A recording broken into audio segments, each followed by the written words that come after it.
All right, good evening. My name is Sean Sullivan. I'm the chairman of the Defense Nuclear Facilities Safety Board. I will preside over tonight's public hearing. I'd like to introduce my colleagues on the board. To my immediate right is Board Vice Chairman Bruce Hamilton, and to his right is Board Member Dan Santos. To my left is Board Member Joyce Connery. Board Member Jesse Roberson was unable to be with us today. We five constitute the board. The board's general counsel, Mr. James Biggins, is seated to my far left, and to my far right is Mr. Timothy Dwyer of the board's technical staff. The purpose of this hearing is to gather information regarding the National Nuclear Security Administration's strategy to ensure the hazard to the public and workers posed by the storage and processing of special nuclear materials within the Los Alamos Plutonium Facility is safely managed now and into the future. The plutonium facility at LANL houses unique and critical plutonium processing capabilities that are essential to the continued assurance of the nation's nuclear stockpile, as well as supporting programmatic work for the Department of Energy Office of Science and the National Aeronautics and Space Administration, among others. The plutonium facility has been in operation since 1978, and many of its original safety systems are still relied upon to ensure operations can be safely accomplished. Additionally, over the years, the plutonium inventory within the facility has not been aggressively managed to minimize its accumulation. NNSA depends on these two things: limiting the inventory of special nuclear material and ensuring the safety systems perform reliably to ensure adequate protection of the public and the workers. During this hearing, the board will receive testimony on the current and future mission needs envisioned for the plutonium facility. Now, let me be clear, the board does not manage the missions. The board advises the Secretary of Energy on safety risks and measures that affect the adequate protection of the public. To the extent that we ask about future missions, we do so with the understanding that mission needs drive the minimum necessary facility plutonium inventory, and inventory, in turn, defines the risks and measures needed to control those risks. Future mission needs will also help dictate how long the plutonium facility will need to remain in operation as the facility and its systems continue to age. Regarding nuclear material inventory within the facility, in September of 2015, the board issued our Technical Report 39, entitled Opportunities for Risk Reduction at the Los Alamos National Laboratory Plutonium Facility through the Minimization of Material at Risk. Material at risk is a DOE term for a subset of the nuclear material inventory. The board is interested in hearing any actions NNSA has taken in response to this report, as well as any other efforts to reduce the amount of nuclear material within the facility. We seek to understand impediments to removing unneeded materials from the facility, as well as NNSA's plans for managing future inventory needs as missions evolve. Many of the facility safety systems relied upon to protect the public are of original vintage. They do not employ modern technology and have been prone to failure. As with any aging facility, it is likely that replacement of or significant upgrades to these systems will be necessary to ensure that they can reliably perform the required functions well into the future. Facility personnel have identified known deficiencies with these safety systems that they are working to resolve, but many are deferred to future years, and funding, as it always is, remains subject to annual congressional appropriations. We desire to hear the NNSA's strategy for ensuring the plutonium facility can continue to provide adequate protection for the public and workers as the missions continue into the future. We would also like to understand the plan for making necessary upgrades and resolving identified deficiencies, as well as an assessment of the adequacy of measures put in place to compensate for these deficiencies while improvements are being made. Therefore, the public hearing will focus on four main areas. Number one, risks associated with current and future plutonium facility inventory levels. Number two, actions taken by NNSA and LANL to address opportunities identified by the board to minimize material at risk. Number three, actions to reduce facility risk for long-term operations. And four, the adequacy and status of safety systems to support current and long-term operations. Tonight's order of business will include a statement from our technical staff and testimony from two panels. The first panel includes Mr. James McConnell, the NNSA Associate Administrator for Safety, Infrastructure, and Operations, Dr. Craig Leisure, LANO's Principal Associate Director for Operations and Business, Ms. Kimberly Davis-Leback, the NNSA Field Office Manager at Los Alamos, and Mr. Ted Wyka, the Los Alamos NNSA Field Office Acting Assistant Manager for Operations. The second panel will include, again, Mr. McConnell, Mr. Rick Hasek, LANO's Deputy Director, again, Ms. Kimberly Davis-Leback, and Mr. Michael Thompson, the NNSA Assistant Deputy Administrator for Major Modernization Programs. In order to ensure accurate and timely information, this hearing is being recorded through a verbatim transcript, video recording, and live video streaming. The transcript, associated documents, public notice, and video recording will be available for viewing in our public reading room in Washington, D.C., and in addition, an archived copy of the video recording will be available through our website for at least 60 days. We will welcome comments from interested members of the public at approximately 8:30 p.m.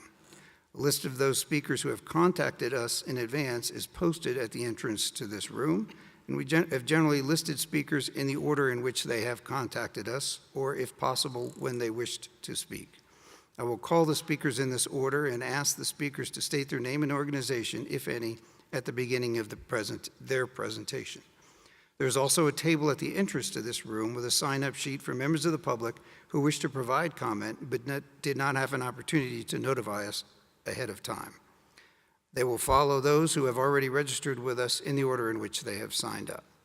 We reserve the right to further schedule and regulate the course of any hearing, to recess, reconvene, postpone, or adjourn any proceeding, and to otherwise exercise its authority under the Atomic Energy Act of 1954 as amended. This concludes my opening remarks, and I now will turn to my fellow board members for their opening remarks. Mr. Hamilton? Thank you, Mr. Chairman. I have no opening remarks. Okay, Mr. Santos? Thank you, Mr. Chairman. No opening remarks. Ms. Connery? Thank you, Mr. Chairman. Also no opening remarks.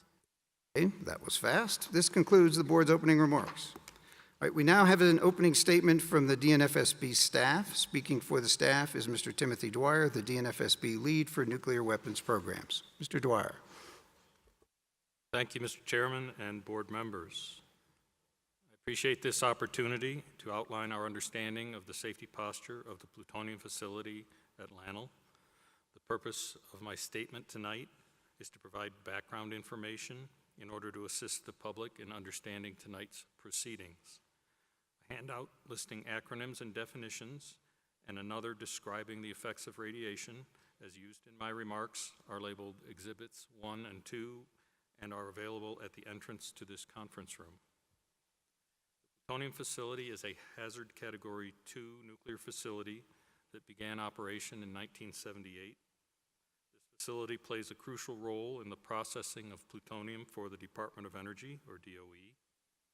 The National Nuclear Security Administration, or NNSA, relies on the plutonium facility to support its missions focused on nuclear stockpile stewardship, nuclear material management, and plutonium sustainment. In the case of the plutonium facility, the approved safety basis limits the amount of material at risk on the first floor of the facility to 1.8 metric tons of plutonium-239 equivalent curies. According to the accident analysis described in the safety basis, the bounding accident scenario involving this material is a severe earthquake that causes multiple fires inside the facility and results in significant radiological dose consequences to the public. The estimated number exceeds the DOE evaluation guideline 25 rem total effective dose. Due to these postulated consequences, DOE directives require the use of safety class controls to ensure that the public is adequately protected.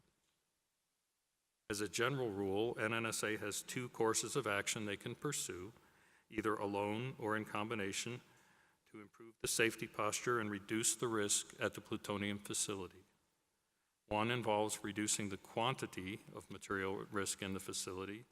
The other involves the implementation of different or additional safety systems. First, I would like to discuss reducing risk by reducing the amount of material at risk. This course of action is based on the principle that radiological dose consequences are a function of the amount and form of radiological material available to be released.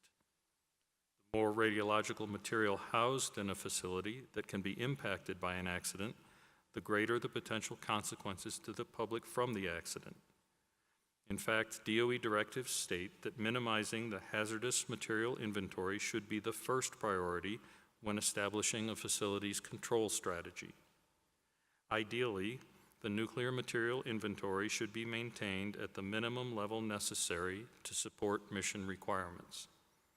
At the plutonium facility, this might be construed as requiring, for example, the minimization of excess material or no defined use material.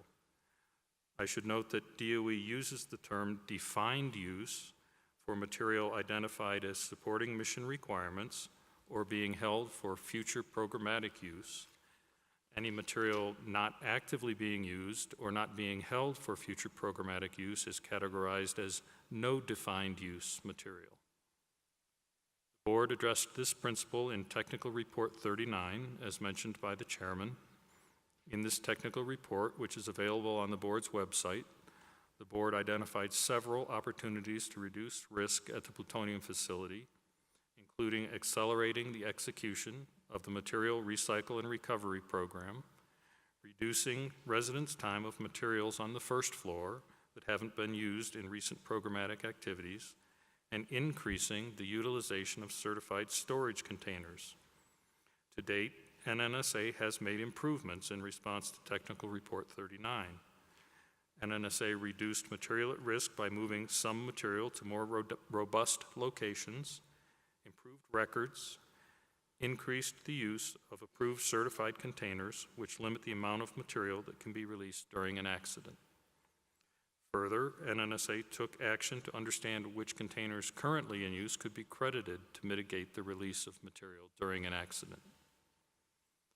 Despite these accomplishments, NNSA still faces a number of impediments to reduction of material at risk. Specifically, some of the nuclear material in the plutonium facility that is categorized as no defined use is destined to be dispositioned as transuranic waste. However, much uncertainty still exists regarding the near-term rates of waste disposal at the waste isolation pilot plant as it resumes operation. The new transuranic waste facility at LAML is in the process of starting operations, but won't be able to accept the majority of the transuranic waste currently stored in the plutonium facility. Operations in the plutonium facility are also still recovering from the 2013 conduct of operations and nuclear criticality safety issues.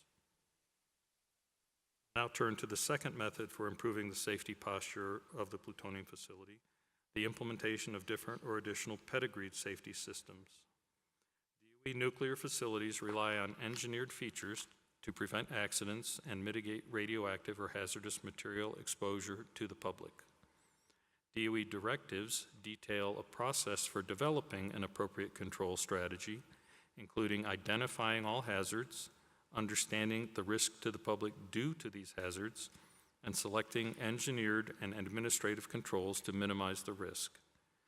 For the myriad of potential accidents that could occur at the plutonium facility, NNSA relies on several safety class controls, including the structure of the facility to limit the release of radiological materials, called passive confinement, the fire suppression system to limit the size, temperature, and duration of fires, and components of glove boxes to mitigate radiological releases from glove boxes.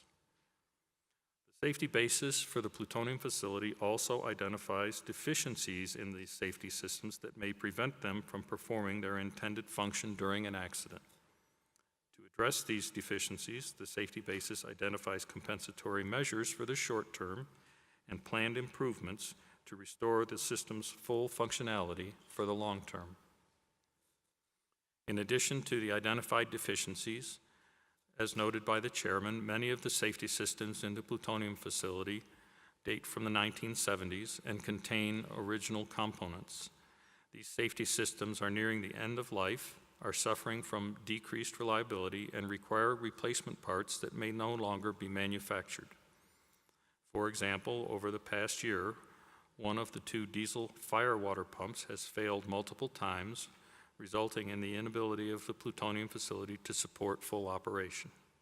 This has impacted several programs and initiatives, including the ability to perform risk reduction activities. At present, the board staff is reviewing the current plutonium facility safety basis and control set.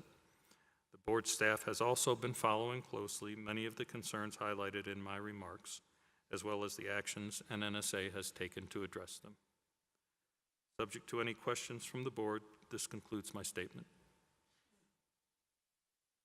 Thank you, Mr. Dwyer. I actually do have one question for clarification, but in your statement, you said that the bounding accident scenario,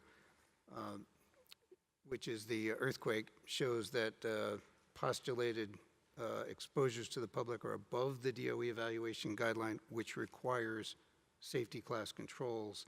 And I just want to, for clarity, the laboratory safety analysis of the effect of those controls that NNSA has approved does in fact show that the public exposures have been brought down to below the evaluation guideline. Is that correct? That is correct. The above the evaluation guideline value is the unmitigated accident. With the controls in place, the approved safety basis currently states that the value is below the evaluation guideline. Okay, thank you for that clarification. All right, any other board members have any questions for Mr. Dwyer? Okay, at this time, I'd like to continue the hearing by inviting the first panel of witnesses to the witness table.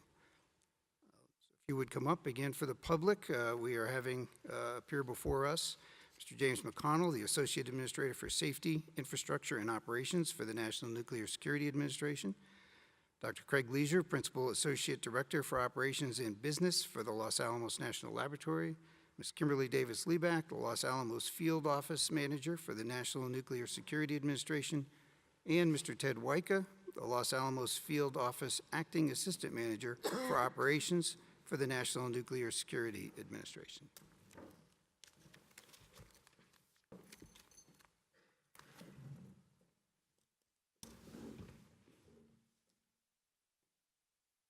Welcome, good evening, and thank you very much for taking the time to appear before us today.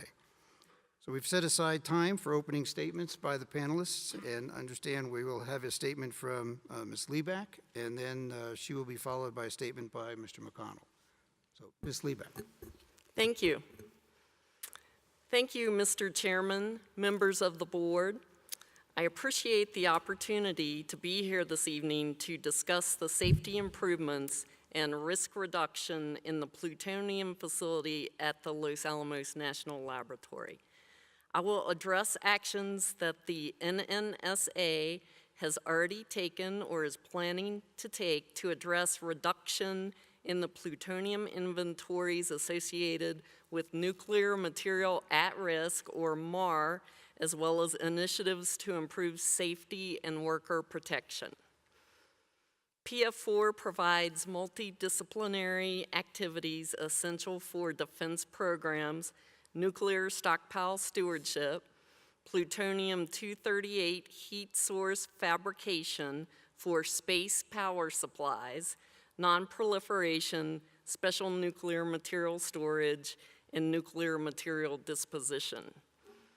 The facility has operated for over 38 years. NNSA and LANL management have made substantial safety upgrades to the facility and implemented strategies to reduce public consequences and enhance protection in the event of a natural disaster, the most significant of which is an earthquake that has the probability of occurrence once in 10,000 years. The postulated accident that has affected the most substantive improvements is a large-scale seismically induced fire on the main processing floor in PF4, which could be caused by a significant seismic event. It is important to note that facility and operational improvements have resulted in a reduction of more than 60% of the MAR in LANL's PF4 since 2009.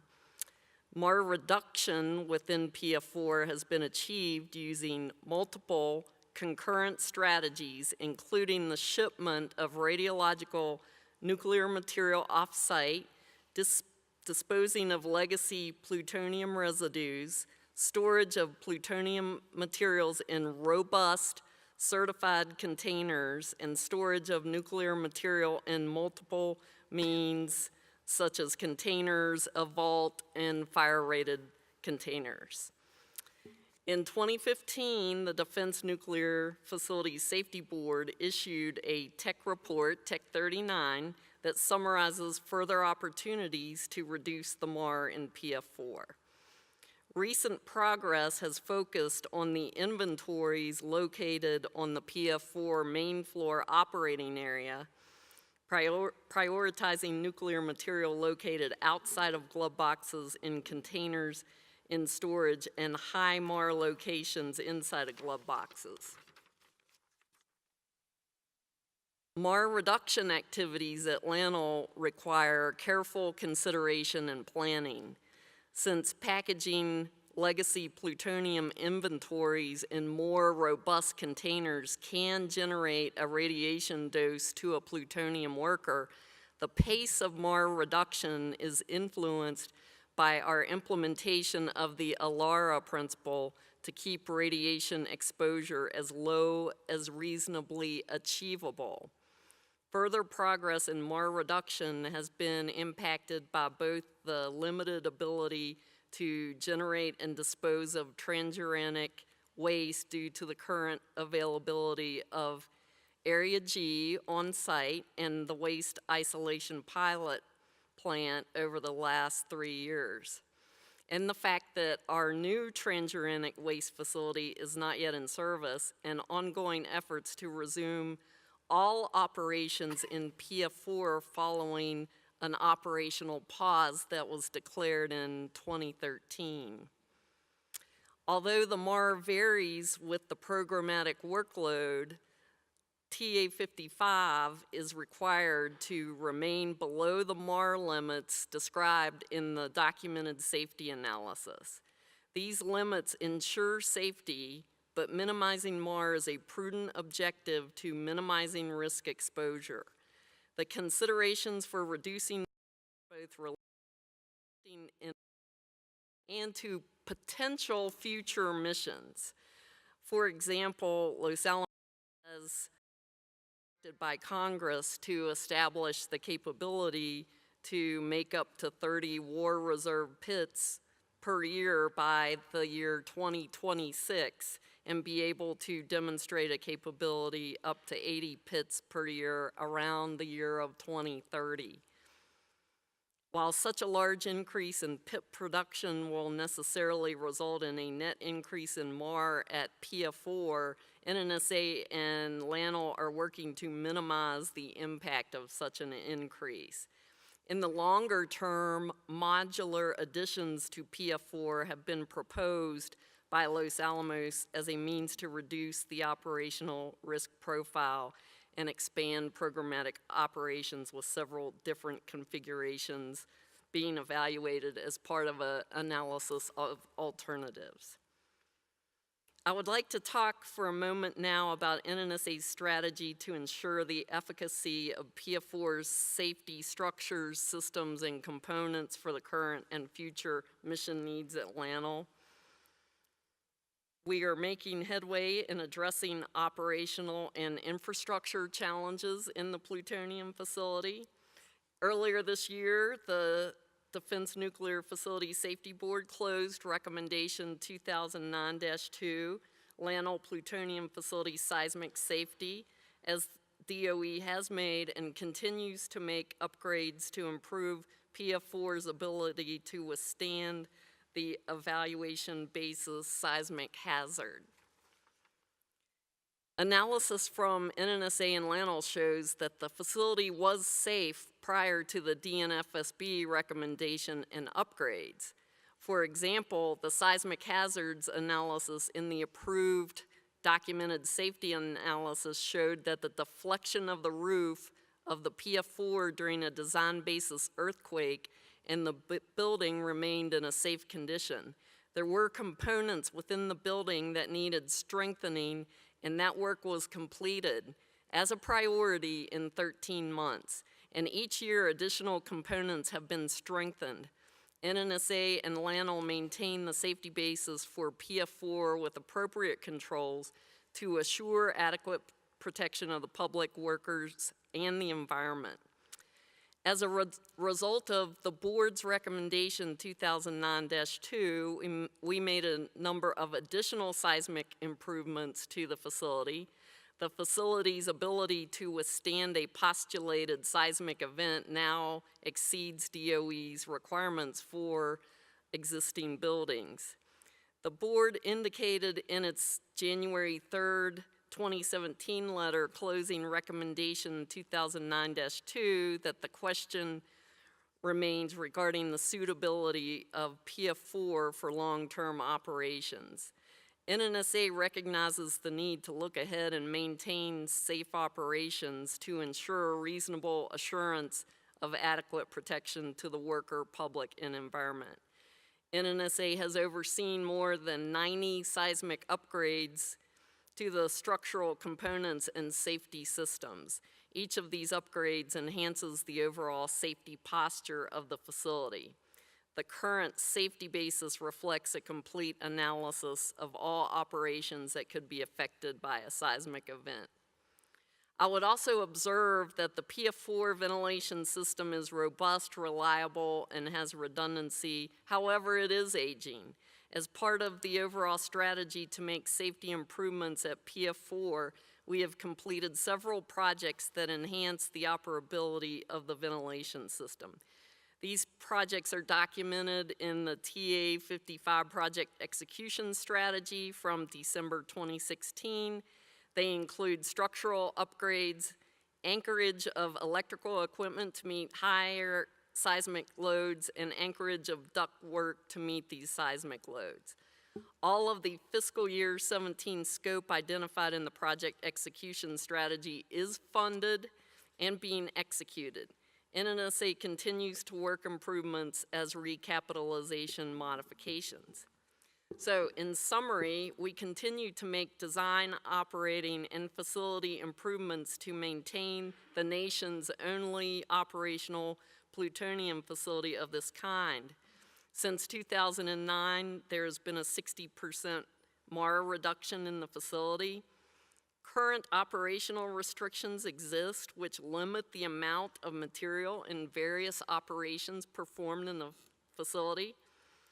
An approximate $95 million recapitalization project will conclude in 2018, and we have invested approximately $5 to $15 million a year since 2011 in building and structural seismic upgrades. So this is just a subset of some of the other initiatives my colleague from Washington will describe. So thank you for the opportunity to be here tonight, and I look forward to answering any questions you may have at the appropriate time.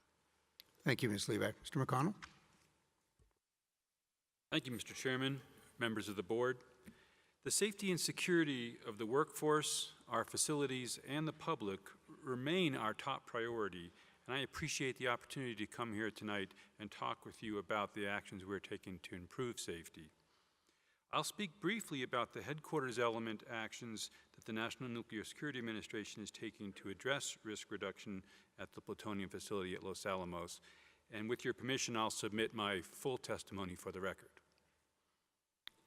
Certainly, we'll accept your testimony. During the last several years, we've taken numerous actions to improve the facility's structural performance, and we continue to focus on this important area. We've analyzed the facility for the rare, significant earthquake Ms. Liebeck talked about with a return frequency of once in 10,000 years. we've concluded that the facility will survive that earthquake and will protect the hazardous material.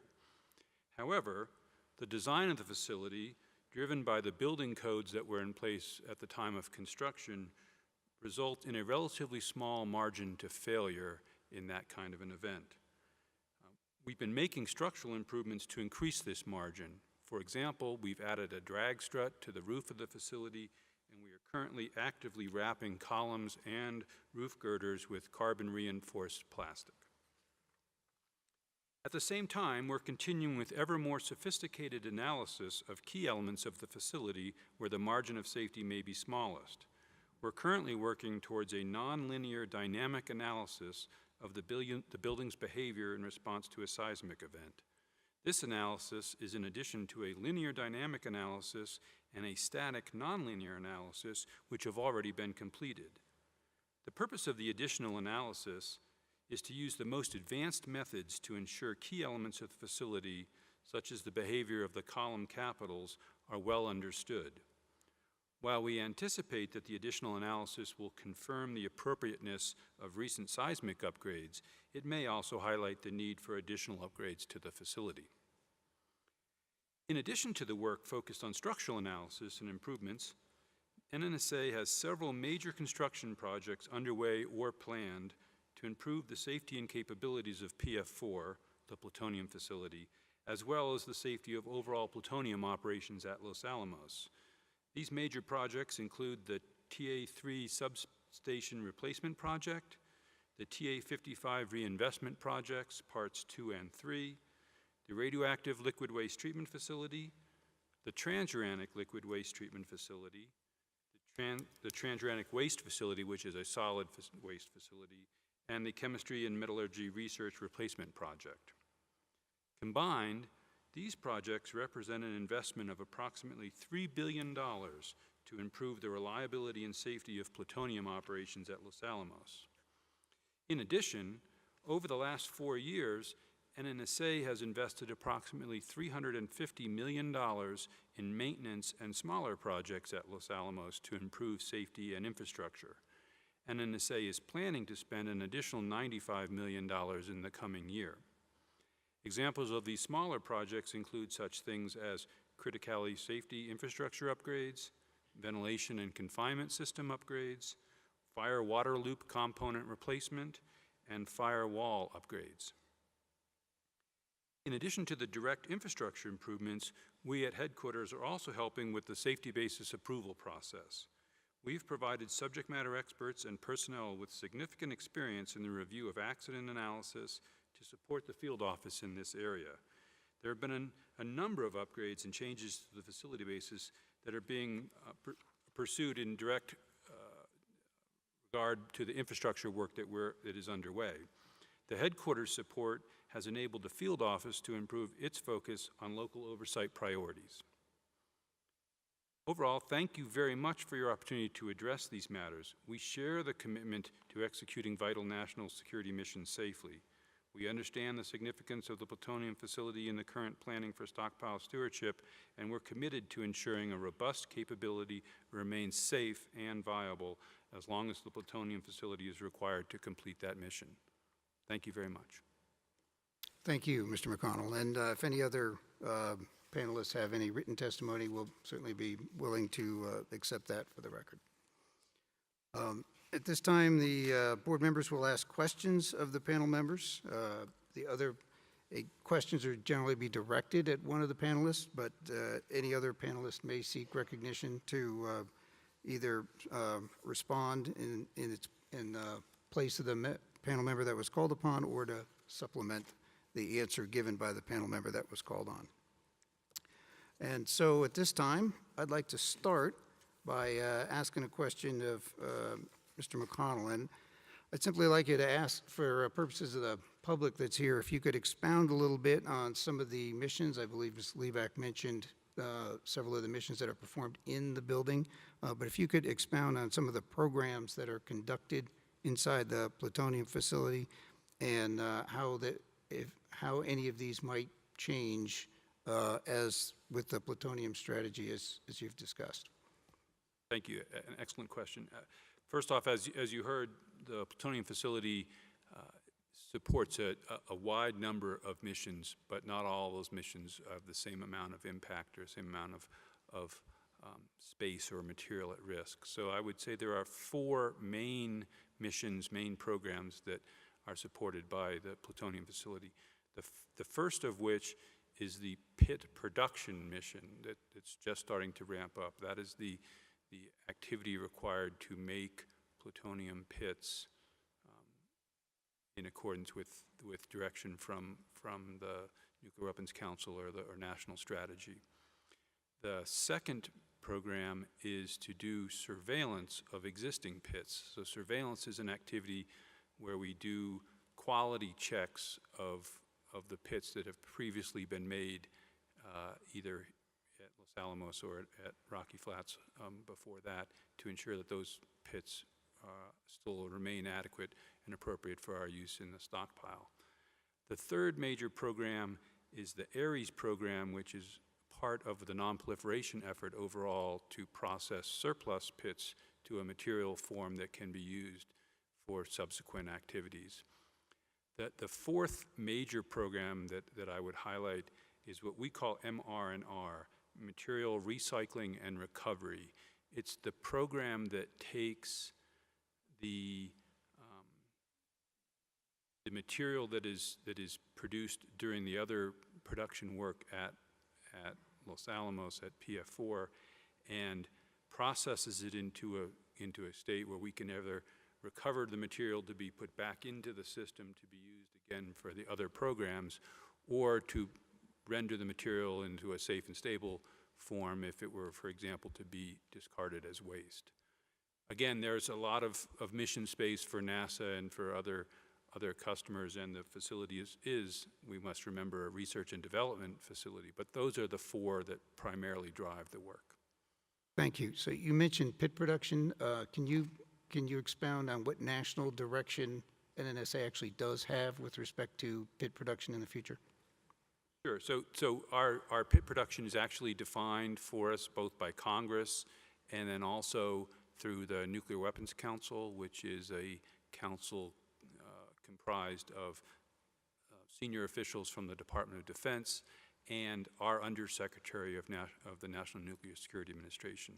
So between the congressional requirements and the military requirements, we have expectations to be able to make a certain number of pits by a certain date, and that number increases over time from 10 to 20 to 30, potentially to as many, can you still hear me? As many as 80 pits, potentially, a year.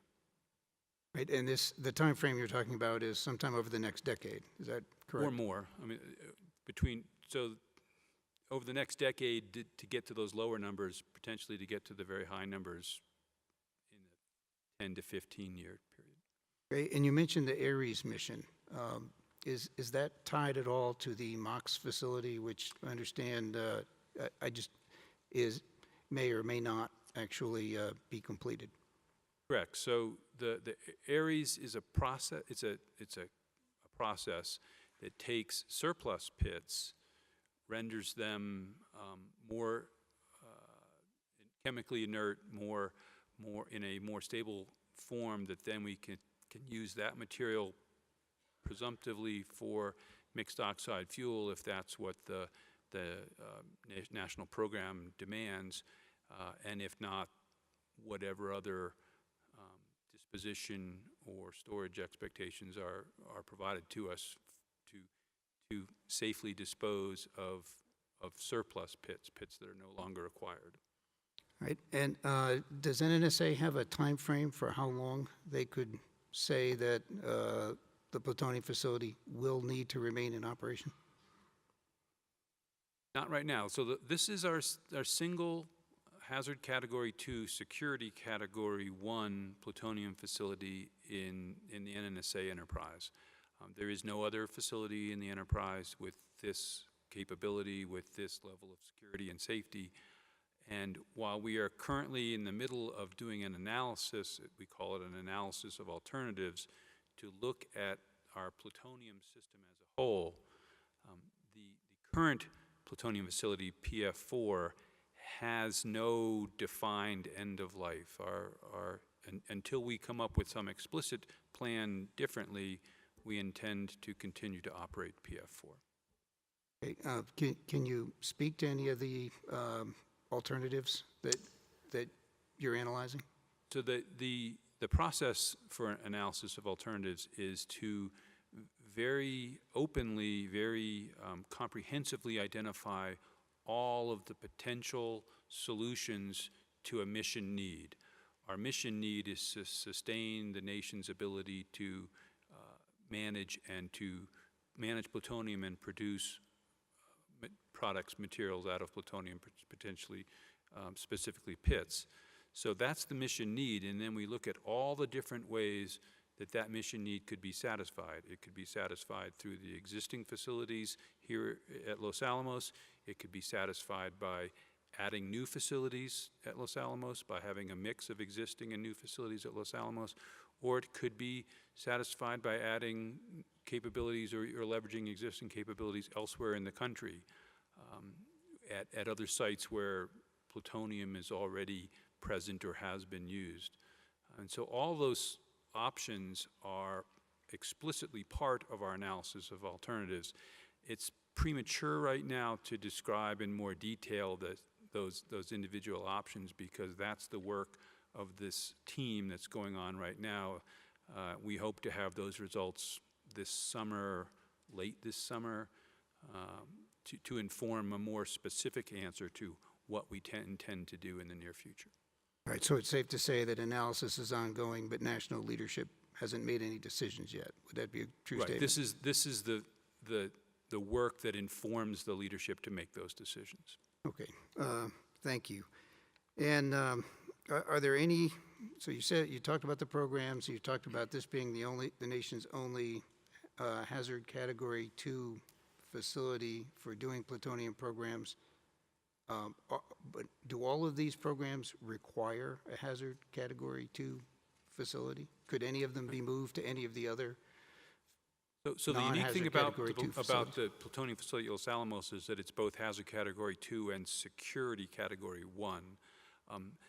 The hazard categorization, what does it mean? In our regulations, we have essentially a 4-tiered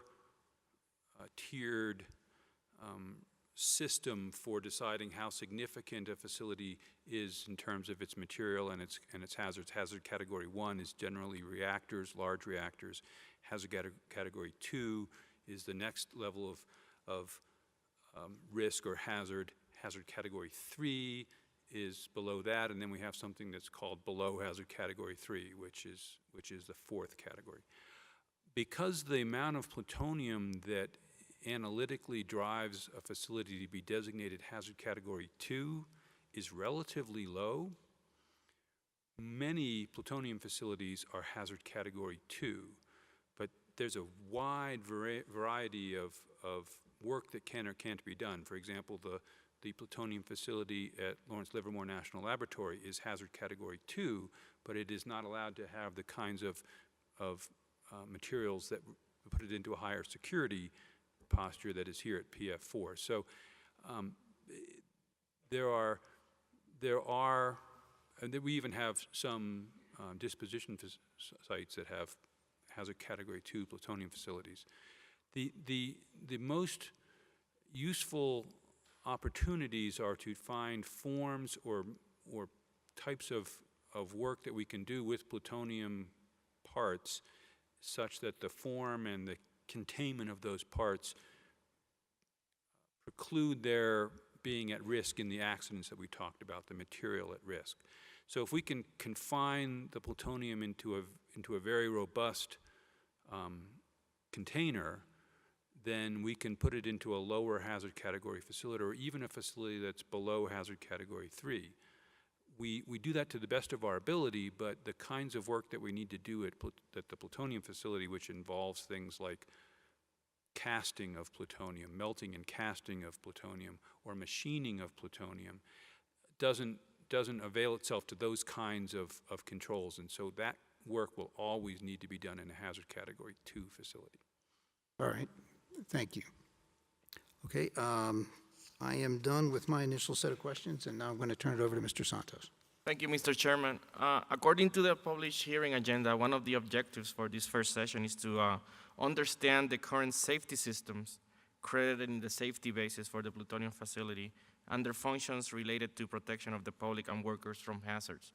And earlier statements we heard about kind of the bounding accident. But if I may ask Mr. Waika, could you please discuss the main hazards and accidents of concern at the plutonium facility? Thank you, Mr. Santos. As Mr. McConnell mentioned, just sort of as a little background, the plutonium facility, or PF4, is a HAZCAT-2 nuclear facility. And again, this is based on the quantities of plutonium-238 and 239 that are stored and used in mission-related activities.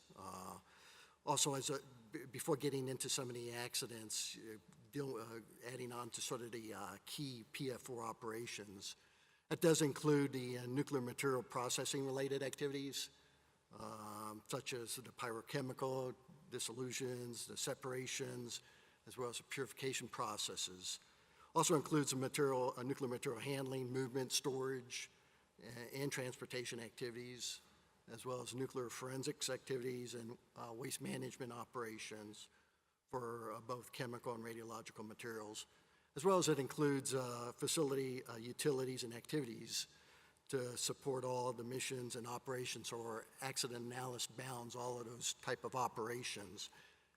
Now, PF4 is a two-story facility, reinforced concrete structure, designed and constructed to remain functioning following a design basis that's a PC3 type earthquake, as well as a design basis PC3 wind and tornado loads.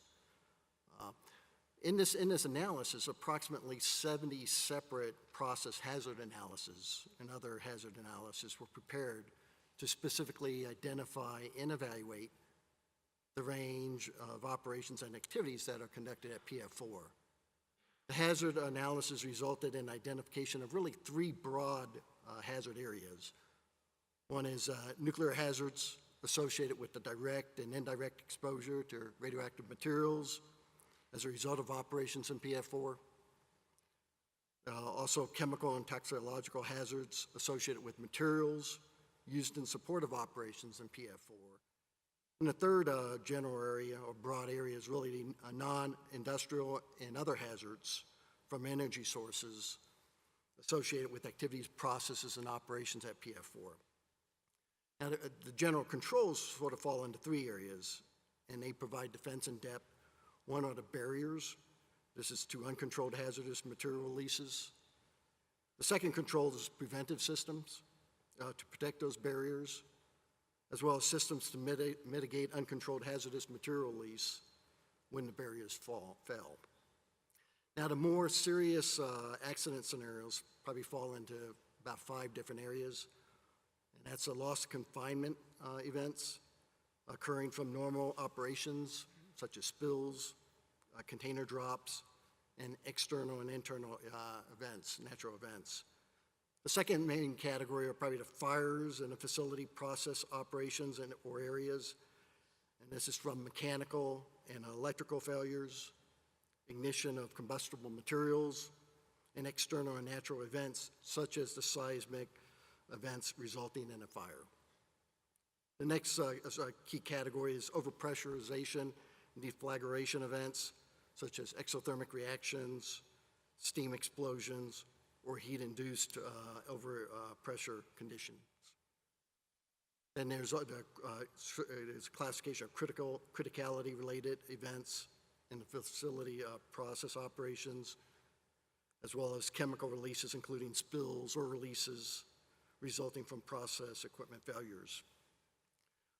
Key bounding accident, the major hazards and accidents at PF4 primarily involve potential fires, whether occurring due to initiators within the building or whether it's a consequence of seismic or other natural phenomena hazards. The seismic accident scenario in the 2015 DSA had been completely revised to deal with the first floor seismically induced fire scenario, as well as to include some analysis of refinement of source term values. The latest update includes more effective consideration of the seismically upgraded fire suppression system, the seismic power shutoff switches, seismically upgraded glove box support stands, as well as a fire suppression system in the glove box. And also effectively considered combustible loading controls, as well as the use of fire-related safes and more limit control as a mitigative SAC. For PF4, the primary contributions to the safety control strategy for the seismically induced fire or some of the other key events is the mitigative structure confinement, which minimizes off-site dose and worst-case accident to just below the evaluation guideline. With the addition of a fire suppression system as a mitigative SSC, or safety system and component, which further reduces this dose to about a third. And then upgrades to the ventilation system, including fans and ductwork, anchorage upgrades to the electrical distribution system, and plan upgrades to the facility control system all contribute to further reduce the level below the evaluation guideline. Probably for some more additional details, I'll turn it over to my colleague, Dr. Leisure. Thank you, Ted. If you look at the numbers, what you will see for accredited systems in the facility, we have 17 safety class systems. A simple example of that would be building confinement or the building structure itself.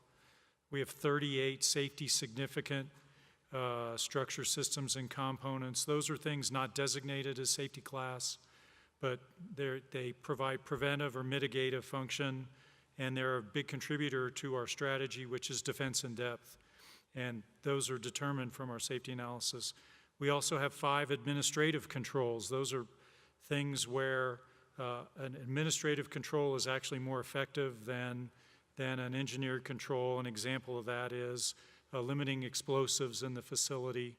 And then finally, we have 16 safety management programs that support all of these other controls.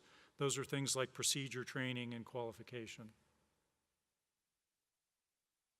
As a follow-up question, so you mentioned that the structure, the confinement system itself is one of the safety class system to mitigate some of the accidents in the plutonium facility by reducing the amount of radiological material released during an accident. Can you explain a little bit of how the modeling of the radiological material release from PF4 is done, and what are some of the uncertainties associated with that modeling? I'll start by at least discussing the structural confinement, because when you look at that, there's a tertiary level that you're dealing with in terms of confinement. You look at the MAR, and then around that you have the glove box ventilation, the cams and fire detection, all providing your first level with the fire suppression system. And then within the room, you have the laboratory walls, the laboratory recirculation system as your sort of second level of that tertiary system, as well as a corridor supply basement exhaust. But then the outer confinement system, which are the structure itself, which includes, as a safety class control, the inlet and exhaust HEPA plenums, as well as ductwork, all contribute to that system. Probably not familiar with the modeling. I'll probably again turn to Dr. Leisure for the modeling. Sure. So when you look at modeling for the confinement system, what we're generally talking about, I think you're looking for the design basis accident, large earthquake followed by fire in the facility. So if you think about how we have to work our way through it, you start with going back to our probabilistic seismic hazard analysis. The latest version of that is 2009. What comes out of that analysis is a postulated set of ground motions from a large seismic event or large earthquake. Those ground motions in Los Alamos for PF4 that we look at would have both a horizontal and vertical component to those ground motions. The very next thing one has to do is take a look at how those ground motions couple into the structure of the facility itself. PF4 is a short, squatty structure.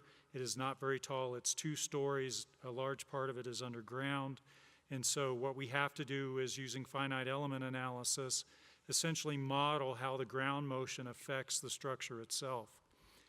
Finally, what we have to do is we have to assume fires in the facility, in different locations in the facility. So for our documented safety analysis, what we've done is we've looked at the activities in the facility and selected bounding fire scenarios in the facility based upon the location of where those fires would be relative to outside doors, and also based upon the amount of material that we would have in any one location.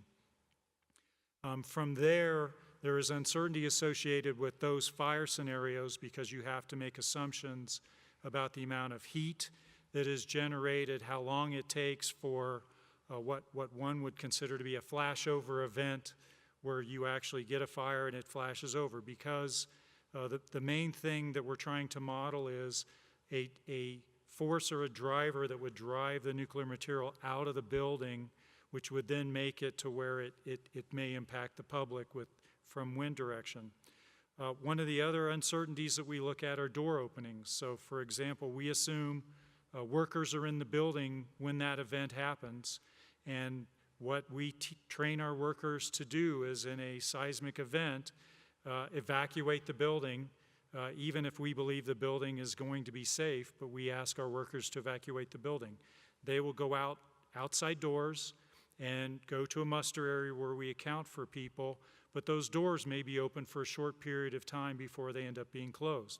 That's another part of the uncertainty in the calculation. Given all of those conservative assumptions, we then draw the calculation that comes out and says, here is the potential amount of material that could be driven out, and based upon that, that then leads us to apply additional controls in the facility to do things such as containerizing materials in our plutonium-238 area, which we've done as part of that analysis. And for the material release itself, what sort of uncertainties is associated with that calculation? So for the material release, we follow a fairly standard process that you use in the business. It's a 5-factor calculation. We look at what we call damage ratios, or the amount of material that could get out of a container because the container's damaged. Leak path factor, that's the open doors or cracks in the facility. So a leak path factor would be how much material could leak out of the facility as opposed to a perfectly structured facility. It would be 0. We look at the source term. So the source term really is associated with the type of material, the material form, the material quantities, and then the drivers out. And then finally, we look at things that we call chi over Q, or different types of, once the material is out, how it might propagate through the air, how much is dispersed, how much might deposit out nearby the facility and not be in a plume that would go off-site. So we go through all of those processes. There's uncertainties associated with those. We use conservative assumptions in each of those steps, which then leads to a conservative assessment of what the off-site dose consequence might be, and then that is what we use to drive as we think about what controls we have in place, how we manage those controls, how we make sure they're operable, and then as we work with NNSA on those things that we might propose going forward as far as improvements or as far as maintenance and recapitalization for those systems that we need to make sure that those assumptions are valid. So the numbers that were mentioned earlier that are just below the evaluation guidelines already account all the uncertainties and are conservative in nature? Very conservative. Okay.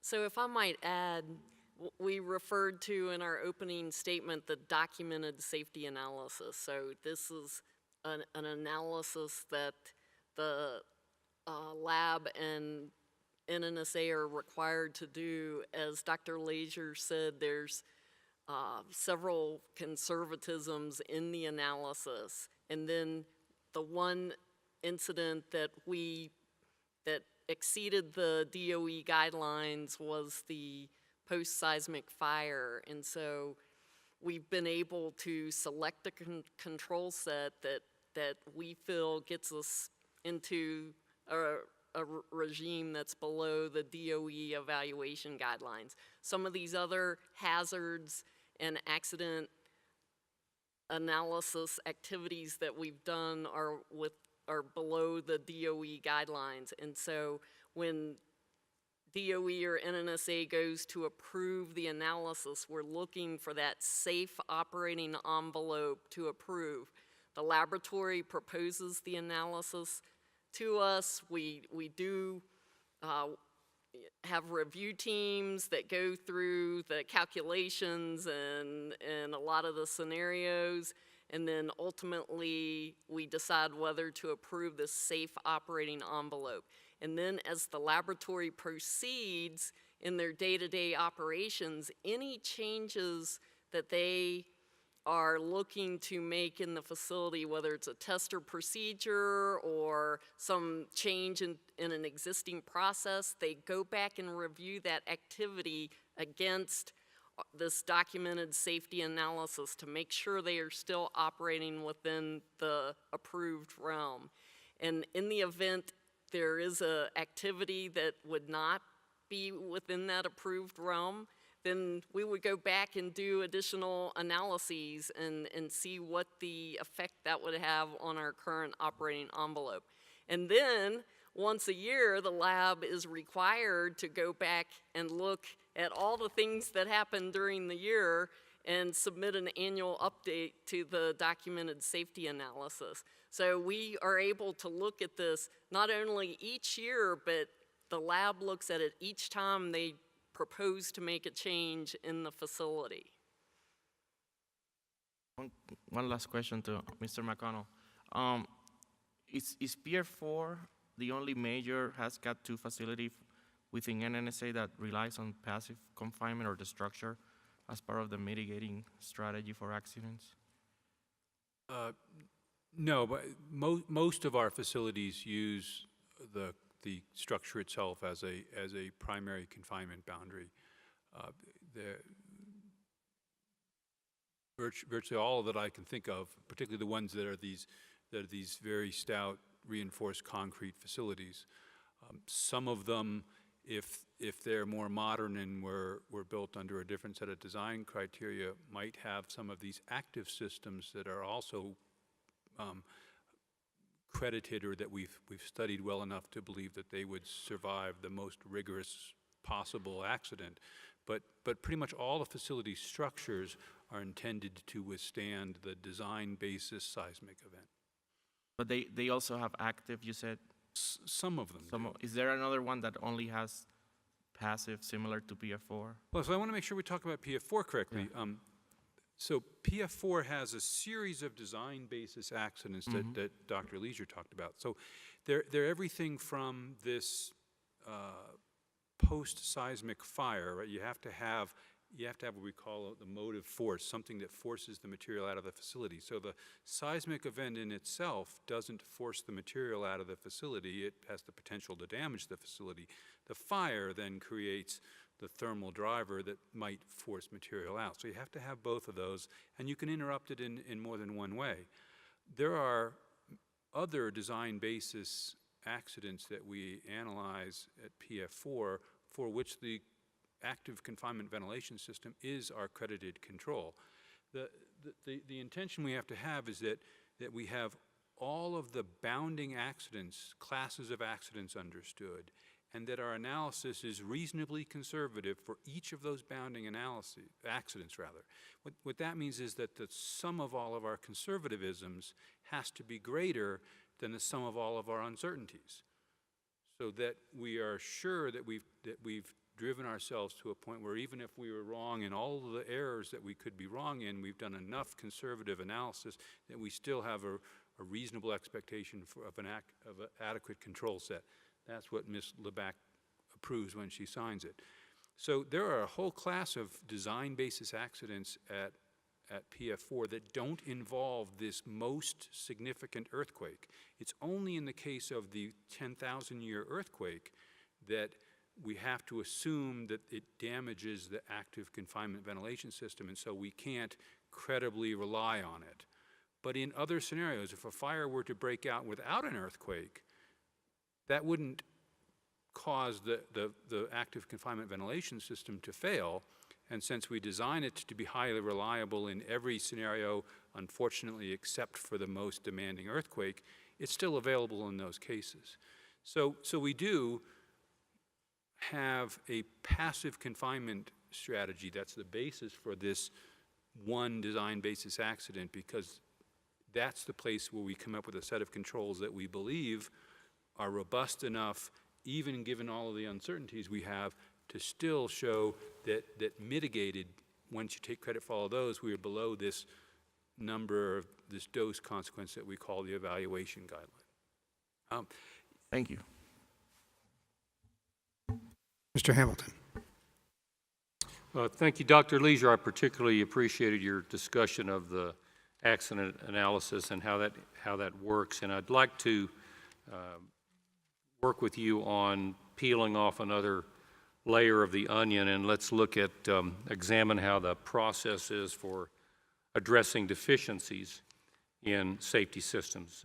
Specifically, the plutonium facility safety basis identifies some deficiencies in safety systems that are relied on to protect the public from potential hazards and accidents. Could you just discuss, please, the process for determining the impact on safety when these deficiencies remain unaddressed, as well as the need for some compensatory measures? Thank you for the question. Yes, so for deficiencies, we follow a very standard process. Let me talk about how we find deficiencies. So in our documented safety analysis, which is around 1,900 pages of document, we have determined what systems need to be credited, whether those are design features or engineered controls or process controls. We do system health reports, so we go evaluate those systems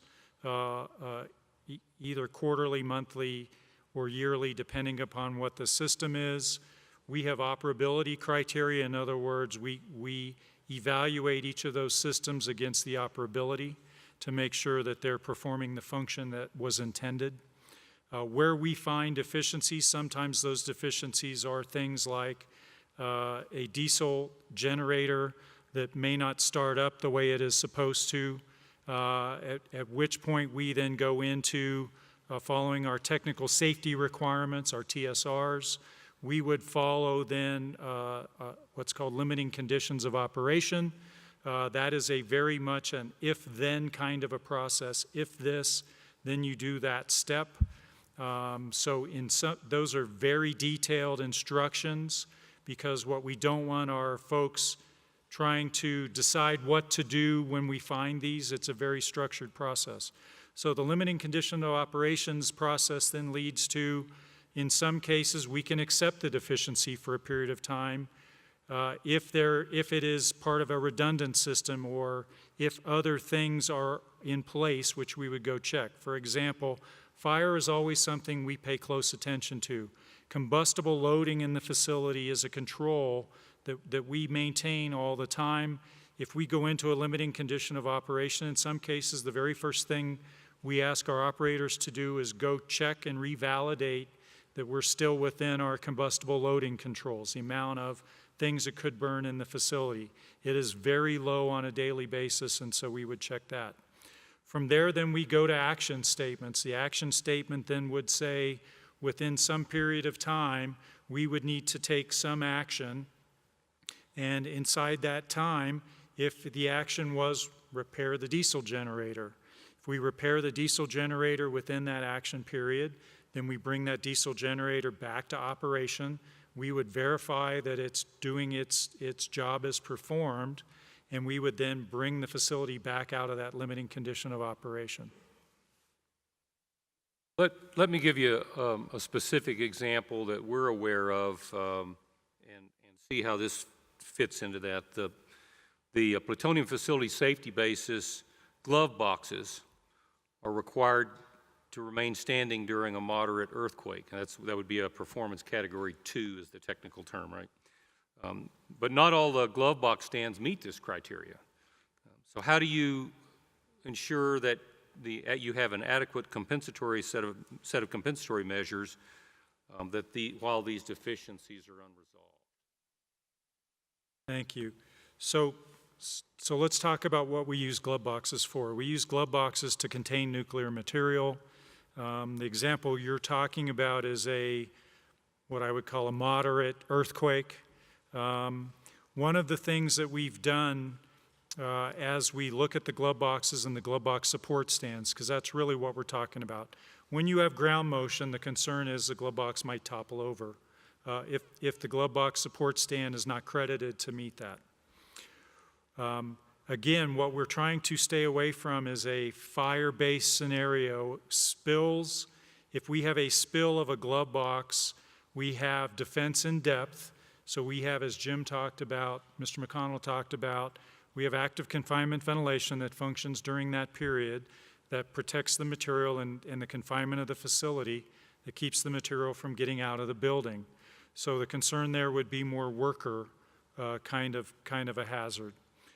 For glove boxes where we actually melt plutonium, because one of the activities that we do in the plutonium facility is we melt plutonium much like one would do in a foundry in any kind of industrial a casting area, and we cast parts and things with molten plutonium.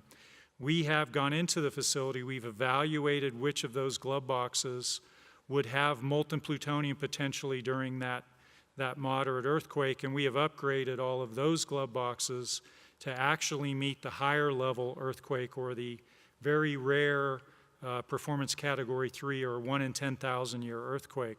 So those glove boxes have been upgraded. We've done that as part of our TA-55 reinvestment project phase 2. We just finished doing that in the last year. So those glove boxes will not topple over, will not spill molten plutonium. For the ones that we would be concerned that would not meet performance category 2, then we have, again, defense in depth. We limit combustibles because, again, we don't want a fire, we don't want something to feed a fire. We have containers in those glove boxes, in some of those glove boxes, to limit the amount of material. And so in that kind of event, our documented safety analysis analyzes that accident scenario, and the worst case potential consequence is actually far below the evaluation guideline. But at the same time, we put systems in place, whether they're administrative controls, engineered controls, or design features to provide that defense in depth to minimize that kind of consequence. Okay, no further questions. If I'm going to add to that, though, every time we have an opportunity to strengthen one of those glove box foundations, if we are putting in any new glove box that we were to install from this point forward, regardless of the hazard of the activity in the glove box, we install to the highest current standard, the performance category 3. So we constantly have an expectation that every time it is reasonably available to make the upgrade, if, for example, we had to take out all the interference, all the things that are in the way for some other reason, then before we reinstall everything, we would upgrade the glove box stands. Thank you. I have no further questions, Mr. Chairman. Mr. Santos, did you have a follow-up on this topic? Quick follow-up. How often is this safety basis document upgraded? I'm happy to. Go Okay. ahead. So the laboratory, we do what we call annual updates.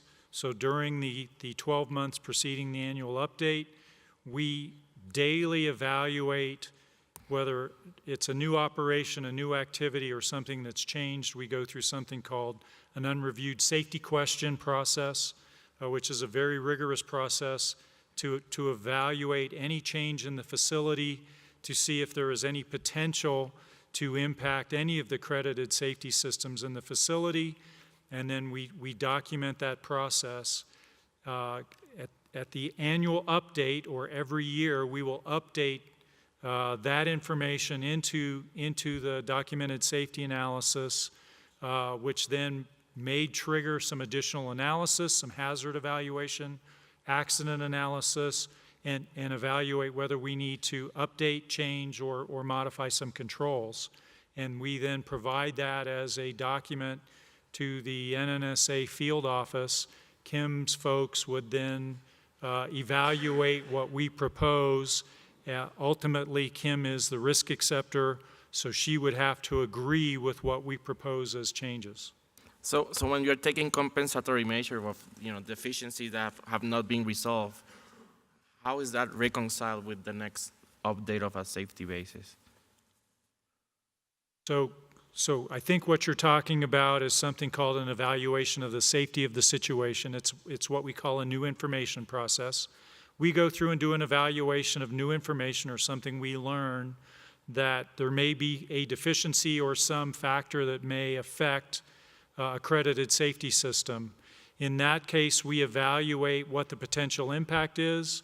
We may recommend to the NNSA to put some compensatory measures in place. Those compensatory measures, we analyze how well they would work, how sustainable they would be, and then what we believe may be the long-term solutions to resolve the issue so that we don't need compensatory measures anymore.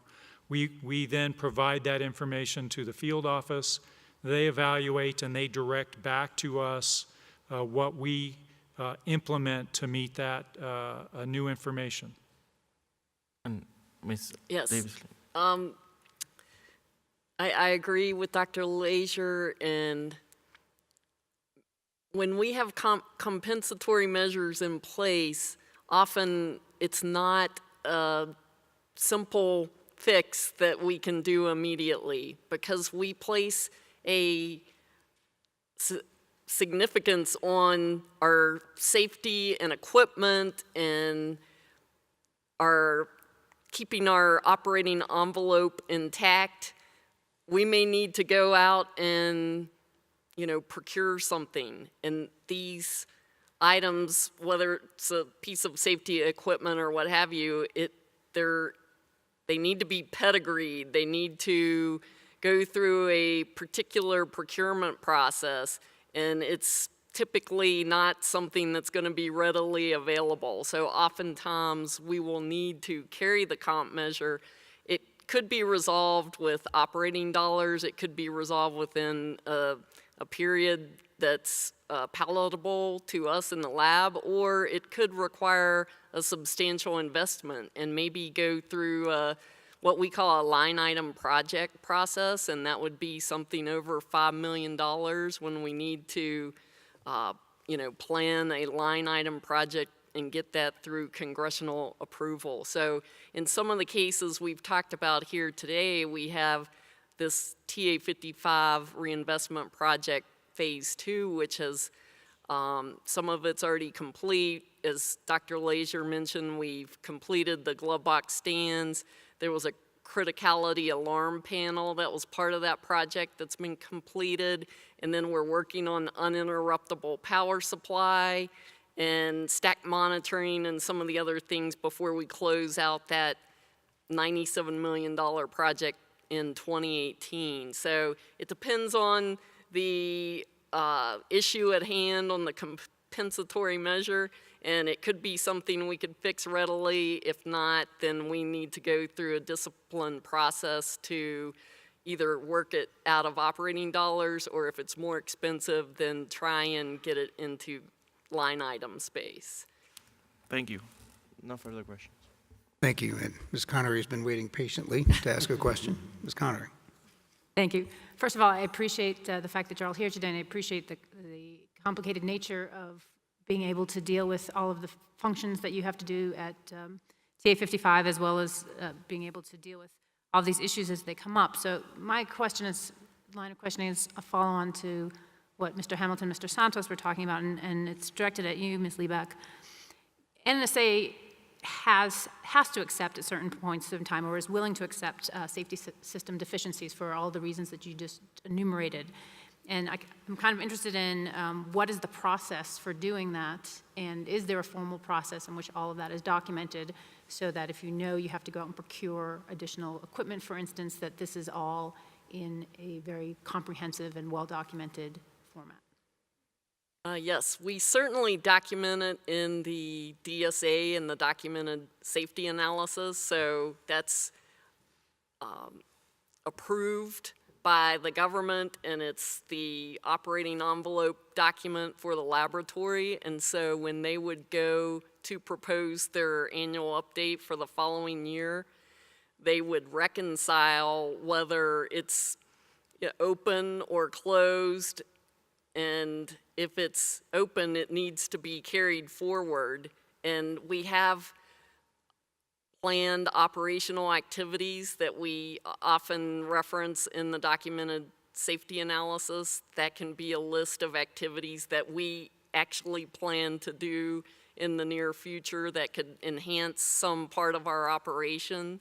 So I would say it's definitely documented in the DSA and carried forward to the next rev, and it may, it could be, there could be a revision and then an annual update, but it is carried forward until such time it's closed, or we may get additional information, some type of technical information that might preclude having the comp measure be a necessity. So that's kind of the beauty of the whole analysis process. It's not just one document that's done one time and we put it on a shelf. It's really a living process, and it's been going on for at least 2001 when the Code of Federal Regulations came out with the nuclear safety rule, and prior to that it was in DOE order space. So it does allow us to operate safely,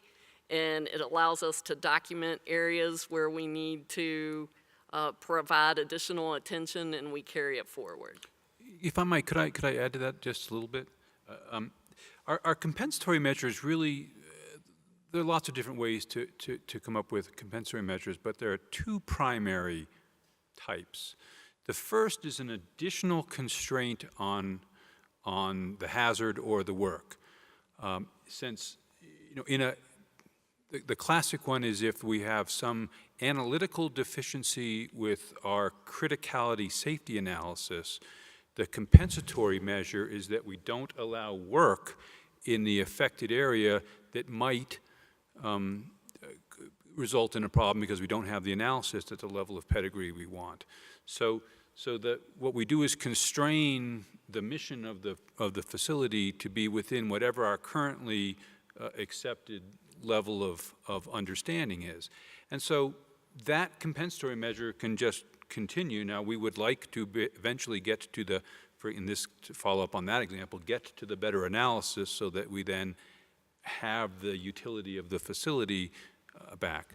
The other major kind of a compensatory measure is the one we seem to be talking about mostly here, which is when there is some deficiency. And the deficiencies are either the analytics or something isn't the way we would like it. And so the Safety Basis Approval Authority, the field ops manager, could write something called a condition of approval that says, you're okay for a while, but between now and this next annual update, you must complete these following intellectual tasks, analytical tasks. Or we don't like the actual physical facility. We want something physically upgraded, and so if it's a relatively simple upgrade, it could be done quickly, but some of these things can cost hundreds of millions of dollars. And so we identify the fact that we have a need and a strategy going forward to physically improve the real property and the equipment, and then we keep track of that, and that's one of the things that helps drive our integrated priority list. And if we only get so much money, what are the projects we're going to do, and what are the projects we're not going to get to? If it's a safety-related project, it gets a very significant boost in our prioritization scheme. But we still come every now and then to situations where something we wanted to physically do this year didn't get done, and so the annual update has to reassess the validity of the compensatory measure. Now, I understand that, and I know that there have been some deficiencies that have been around since 2007, so a significant amount of time, and they might get pushed down to the priority list. I guess the concern is if everything then becomes a compensatory measure, those aren't designed to last in perpetuity. So what is the federal government's view, what is NNSA's view about when it becomes a point where you have to move away from that compensatory measure and address the deficiency and move it up the priority list? So I'll answer that because as someone who does that part of our work. So all of our capital improvements, be they things that can be done at an operating expense level or things that require minor construction or even major construction, go through an integrated priority list process. So we have the issues that need to be addressed at Los Alamos. There are issues at all of the sites that need to be addressed also. So we take all of the projects that we would like to do. Some of them are because we have a safety issue we would like to resolve, and the most satisfying, the most appropriate way to resolve it is not to have compensatory measures, obviously, let alone rely on them for an extended amount of time, but actually fix things. It's better for safety, it's better for reliability, it's better for the mission, it's better in all regards. There's also things that involve security or lots of other reasons that the mission demands us to do something in a couple of years that we currently don't have the capability to do. All those things have to get put into a list. I can because that I control the factors that go into that prioritization for real property, and there is no criterion that outweighs safety. Safety is so there's many different attributes. You know, are we going to save operating money? Are we going to sustainability? Are we going to reduce our greenhouse gas emissions or our use of electricity or something? But there's no factor in that analysis that outweighs individually safety. It is the single largest factor. One final question for Dr. Leisure. During this session, we focused on the plutonium facility safety basis, and my understanding is that's actually not just one document, that there's numerous pieces and parts to that. Multiple versions of the documented safety analysis and technical safety requirements that are approved and implemented, and perhaps create challenges for reviewing accident and hazards and implementation of safety controls. Can you talk about briefly the configuration management of the safety basis and any efforts you're making to consolidate these versions into one combined safety basis? Thank you for the question. Let me make sure I understand what you mean by that. There is one documented safety analysis. We may, during a year, propose page changes to the NNSA to address a specific element in the documented safety analysis. Those page changes, I think that may be what you're asking about. What we generally do with page changes is in the following annual update, we incorporate those changes into the annual update so that we're not handling 6 different configurations of paper that say different controls or different conditions. And then for technical safety requirements, there is one set of technical safety requirements that is very well documented. Again, what I talked about is surveillances that we do, operability that we do, and then the limiting conditions of operations, the if-then statements. So that gets updated every year so that we're not managing lots of different pieces of paper that we have to keep control of. But I will tell you, during that year, we have a very structured process on how we handle those kinds of changes during the year. We capture those. We keep a log. Our safety basis division within the laboratory keeps track of that. We make sure that our operators, that our cognizant system engineers also understand what has changed and what they are now operating to make sure that we are very well aware of the operating envelope we're working to. Mr. McConnell, we've talked a lot about deficiencies in safety systems and the projects that NNSA is funding in order to improve and address those deficiencies. Specifically, at one point, NNSA was planning, if I understand correctly, to upgrade the ventilation system to an active confinement ventilation system that would survive the design basis earthquake. And currently, NNSA is no longer planning to do that, if I understand correctly. Do I have that right? Yes, sort of. We had a specific project, the TA-55 Reinvestment Project Phase 3, that we had preliminarily assigned a series of system improvements. And at the time we were conceptual design or conceptual part of this project, it included a number of different safety improvements, one of which was the seismic enhancement of the active confinement ventilation system. As the project moved on to the more specific analysis of alternatives and choosing exactly what would be the final scope to go forward, there are several of these projects that were taken out of the TERP-3 scope, one of which is the seismic upgrade to the active confinement ventilation. So the project that TERP-3 is going to go forward and do a set of safety improvements that will no longer include that. One of the things we do then is take that project, that one individual element in and of itself is potentially $200 to $400 million. So it still exists as a mission need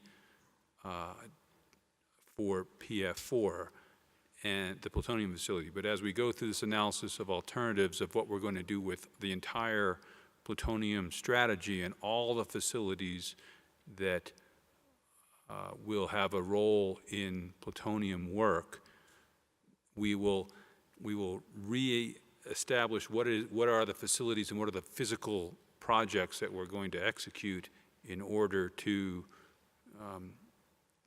ensure we have a safe, secure, and reliable plutonium capability. It's, again, as I said during the question a little while ago, that process is being actively worked by professionals and experts over the course of the next several months to get to the point where they say, here's what we believe are the pros and cons of all the different options we could pursue, and the actual final decision makers will choose. And at that point, we'll know whether or not PF4, for example, is part of that strategy in such a way that we need to then schedule an upgrade to PF4. But it is not part of TERP-3. That doesn't mean that we have decided that we will forego seismic upgrades to the plutonium facility. We just didn't include it in the scope of that specific project any longer. Let me see if I can interpret what I think I heard you say. So an active confinement ventilation system that would survive the design basis earthquake is still a mission need for the facility as the facility exists today, but based on the cost and perhaps other factors, you're choosing not to do it right now and will reevaluate based on other pieces and other alternatives that you referred to earlier for going forward with the mission. Did I get that right? Yeah, I think you did. So there, for example, if and this is completely, there are a lot of different alternatives. There are a broad, very, very open-ended selection of what are all the different possibilities. So when you have that many possibilities, it really covers quite a diversity. One of them one of the options might involve not having very many hazardous plutonium operations continuing in the plutonium facility, in which case, if we move the hazard to some other potentially even newly built robust facility that would be built to meet those criteria, it might lessen the need or the utility of doing an expensive upgrade to the facility that now has a much lower hazard profile. It's far too early to know what that will be, but that is something that could conceivably come out of this analysis of alternatives. And then we would say the the resources are better spent building a new capability rather than back, improving an older facility. It's just too soon to say. Okay, thank you. Ms. Lieback, so another deficiency has to do with the fire water loop. So you spoke to upgrading the fire suppression system within TA 55. But no matter how robust that fire suppression system is, it needs water to get to TA 55. And the water supply loop also supplies some other facilities at the lab which are not built to PC3 seismic requirements. So if I understand correctly, there's a possibility in a design basis earthquake, the line might rupture somewhere else on the laboratory site, which could jeopardize the ability to get enough water to TA 55. So there was my understanding, a plan to perform some physical upgrades based on that scenario, and currently that is not funded. Is that correct?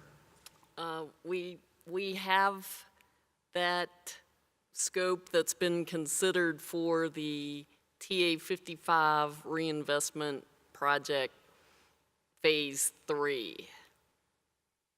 Okay, which means that's not the phase we're talking about. That's some point in the future? Right, so we're wrapping up phase 2 by 2018, and we're getting ready to embark upon phase 3 of the third phase of the reinvestment project. So if I could clarify a little bit to your question, the fire water loop that provides water to the plutonium facility, to PF4, that loop inside TA 55 also supplies fire water to some buildings, mostly office buildings, inside TA 55. It's not the rest of the laboratory. Okay, thank you. We have 2 fire water tanks that are redundant, that feed water into the facility. We have electric fire pumps, again redundant. We have diesel backup fire pumps, each to those 2 tanks.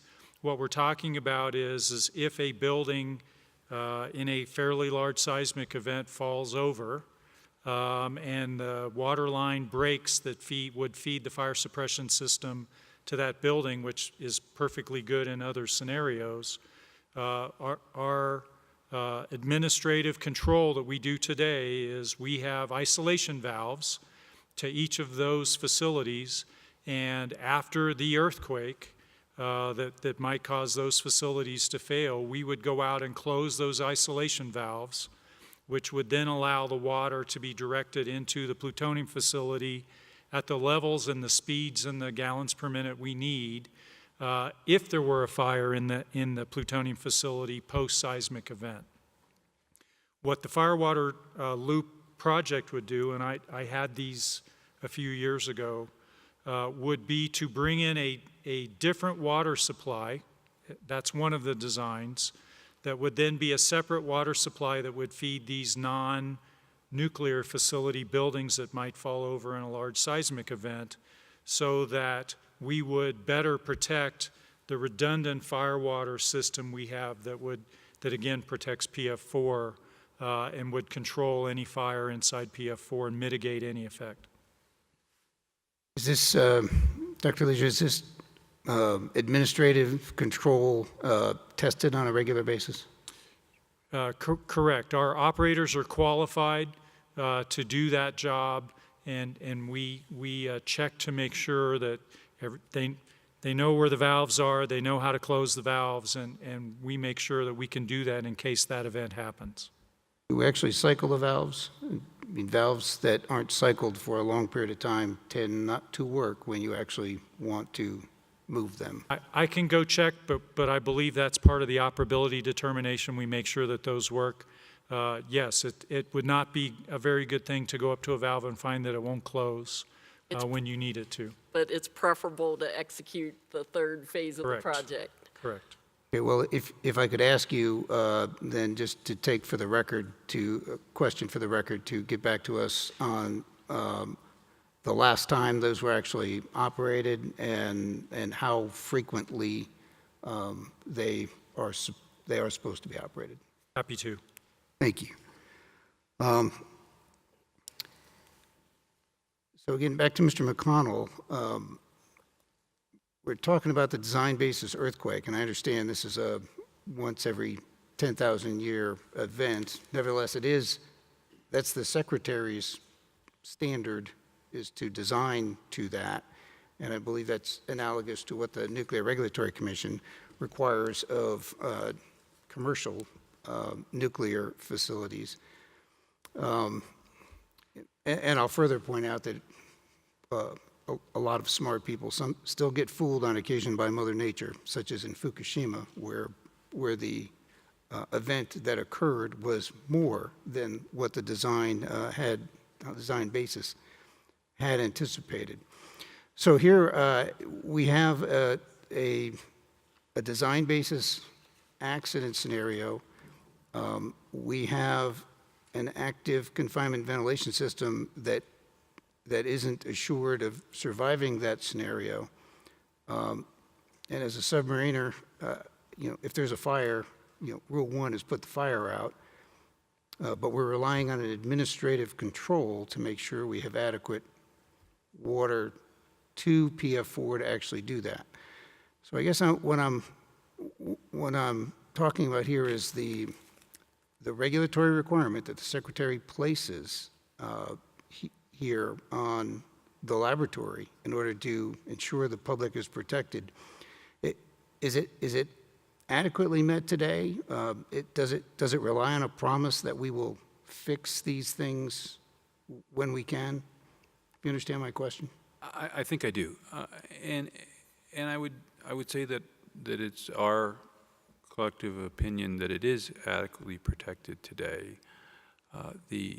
That doesn't change the fact that we are constantly looking to improve both the reliability and the inherent safety of our operations, and that we value the increased reliability that would come from a dedicated fire water supply to this higher hazard facility. So it's still something we value and still something that we want to consider. Again, the potential for there being changes to the physical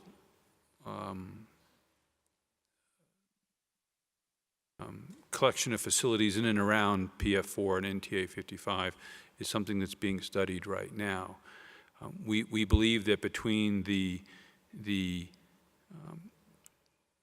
potential for the passive confinement ventilation system, which is the damper shutting once the door is closed, that the facility itself will not have paths out of it for material to be dispersed into the environment, is a credible control. We believe that the fire suppression system is relatively robust, although it has weaknesses, and we've been discussing one of them. And we believe that the compensatory measure in the short term provides us with an adequate basis for assuring we have a control set that's reliable. We very much want to continue to look forward to a better posture. There's more than one way to get to a better posture. A dedicated water supply is one of them, but we could come up with other solutions. And so right now, part of our engineering and analytical work is to make sure that we identify all the other solutions and then do a pros and cons analysis to say that the best thing for us to do to meet all of our expectations is either to go ahead with that through some other project that wouldn't be TURP 3, or to use some other capital improvement or some other way to get to the same level of improved assurance. Okay, Thank you, and I'm going to turn the questioning over to Mr. Hamilton. Thank you, Mr. Chairman. I'd like to change the tact here a little bit and talk about managing obsolescence. And I would start with Dr. Leisure, if you would, please. The plutonium facility was approved for operation in 1978. Many of the systems still in use today are original components from that era. Which of the key facility systems are approaching the end of life expectancy, and what processes do you have in place for combating obsolescence of these systems? Thank you for the question. End of life is a very hard thing to define. What we do is, again, remember that what we're talking about for facility systems, we rely on defense in depth. So we do the best we can with design features, engineered controls, and process controls to have multiple sets of controls that interlock to provide that defense in depth. What I will tell you is in our documented safety analysis in the list of opportunities for improvements to the facility, we are looking at parts of the ventilation system that we could improve, including controls as well as physical parts of the facility. A number of things are in the TA55 reinvestment project, phase 2 and phase 3 process. So fire protection upgrades. One is to replace the fire detection system, which is old. It is, I believe it's an 1980s vintage.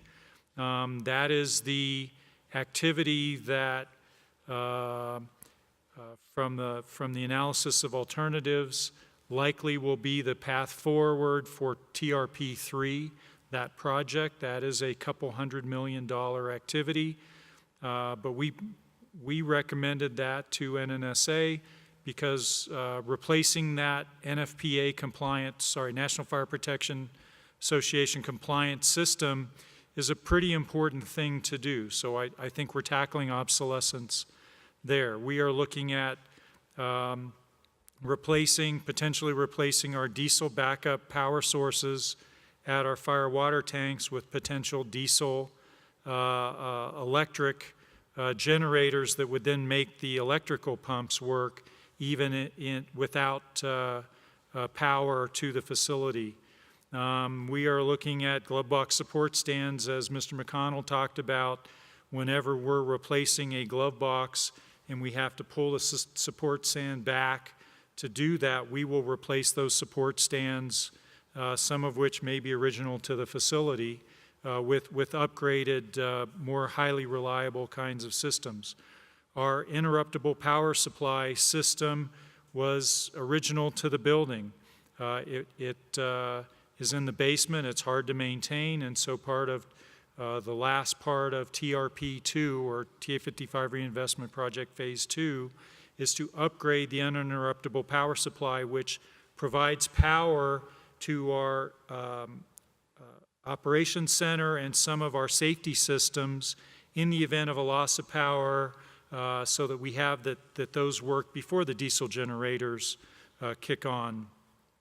We're looking at upgrades to our paging system. We're looking at fire hazard analysis. We talked a lot about containers this morning. I suspect you will talk a lot about containers with panel 2. So we're upgrading containers as a way, again, to prevent or mitigate. Our criticality alarm system was original to the facility from 1978. We've gone out and procured a commercial system. We have just finished installing that, turning it on, and it is now in operation, and we're taking out the criticality alarm system. Let me interrupt you for just a second, because one of the things that we've been looking at that I'd like you to address is the question of market availability for spare parts. Sure. So again, a lot of these systems, if they were built in the late 1970s, some of those companies could be out of business.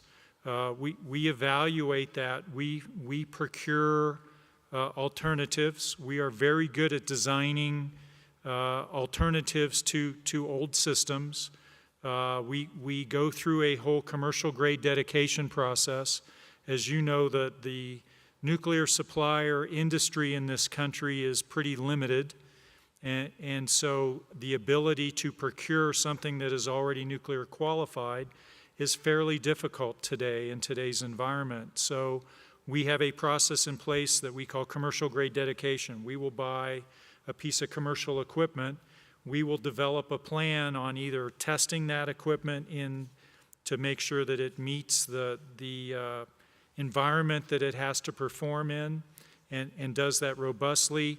We do engineering analyses to make sure that structurally or whatever feature we're looking for, it will do the job. And then we go through a very rigorous process to qualify that equipment to go in to replace. So we are looking at a number of those factors as we're looking forward. And we've put most of that into our documented safety analysis to provide that information to NNSA to allow both Ms. Lieback and also Mr. McConnell to consider that in future upgrades for funding determinations going forward. It is a fairly complex system, and we look at all of those credited systems and a lot of the systems that we have to have that actually allow us to do the mission in the facility that may not be accredited safety system or something we rely on. But if we can't do the mission in the facility because we have an original process air system or a vacuum system that no longer works, that limits our ability to do the mission safely as well. Okay, thank you, Dr. Leisure. Mr. Chairman, I have no further questions on this topic. Okay, and we have 10 minutes left here in the first session, and I'm going to go to Mr. Santos and then Ms. Connery. And so, Mr. Santos, please make sure you leave her some time. Thank you. Thank you, Mr. Chairman. I would like to follow up with Dr. Leisure. It ties to kind of both questions by Mr. Solomon and Mr. Hamilton. As was noted earlier, over the past year, one of the two diesel fire water pumps has failed multiple times, resulting in the inability of the plutonium facility to support full operations. According to the plutonium facility technical safety requirements, and as we put in our definitions, that the document that defines the envelope to safely operate, including the parameters for safety systems and structures and components. If one or both diesel fire water pumps are inoperable for a certain period of time, material at risk in the affected areas must be containerized within 50 days. Could you explain a little bit about this technical specification requirement, and has the laboratory demonstrated the ability to containerize all the material at risk within 50 days if the fire suppression system was inoperable? Thank you. Let me start with, again, talking about the configuration of the fire suppression system. We have two redundant fire water tanks. Those two tanks are filled with enough water to run the fire suppression system in the facility for 2 hours. They are redundant. They each of those two tanks have electric fire pumps that are fed by redundant power that runs into the facility. So we have two lines of power that come in. We would need to lose both of those lines of power. If we do lose those, each of those fire water tanks have diesel fire pumps that are operated by diesel if power goes off. Those are the ones that you're talking about. We also have to make sure we have unimpeded water flow into the facility so that if a sprinkler head, I suspect we have them in this building also, if a sprinkler head goes off, that there's water to feed it. We have, as part of our technical safety requirements, a set of limiting conditions of operation. I've talked about that before, if-then statements. We have redundant fire suppression systems to ensure that if one is inoperable, the other one is. In a rare case where we might have two inoperable at the same time, and I would say that's a very rare case, and I believe we haven't seen that before where both have been out at the same time. Sort of the very last action we have of all the steps we take, I talked about looking at combustible loading in the facility and rechecking. We have folks that are trained and qualified to repair these systems. We have critical spare parts that we have in place. But if we go for a period of time where we have both of these systems out, we have planned for that. The issue would be if the affected part of the facility is a portion of the facility, for example, a room or a wing, then we have in the limiting condition of operation 50 days, 50 calendar days, that's a fairly long time to containerize MAR in that area. We might even move that material out of that affected area into another part of the facility or to another facility if we have to. We believe that is kind of a last resort thing one would do, but what we want to do, because safety is very important to us, we don't want to have a system that we credit for safety inoperable. We look at all the things that we can do to improve the safety posture of the facility, even in this very low probability scenario where we might have two independent, redundant safety systems that may be inoperable at the same time. Redundancy is a very important concept that we use for safety class systems in the facility. And so we work our way through that. I believe that in the last 30 years, we have probably had things like a sprinkler head that has been inoperable for a period of time that led us to containerize material in that room or in that part of a room and potentially move it out of that area. So it is a possibility. It is essentially the 14th action step that we would take in that technical safety requirement out of 14 actions that we would go through leading up to that would resolve the issue long before we have to take that action. Could I add that we are actively working to replace that fire pump you just described? It's a project underway right now. Thank you. And Ms. Connery, for our last planned question. So redundancy is important in safety, but perhaps not in questioning during a hearing, so I'll try not to be redundant. But we talked about material at risk reduction at the beginning. We talked about the deficiencies in the safety system, and I understand, as you mentioned, that you're undergoing appropriately this analysis of alternatives now. So we're in kind of a holding pattern until you make decisions based on that analysis.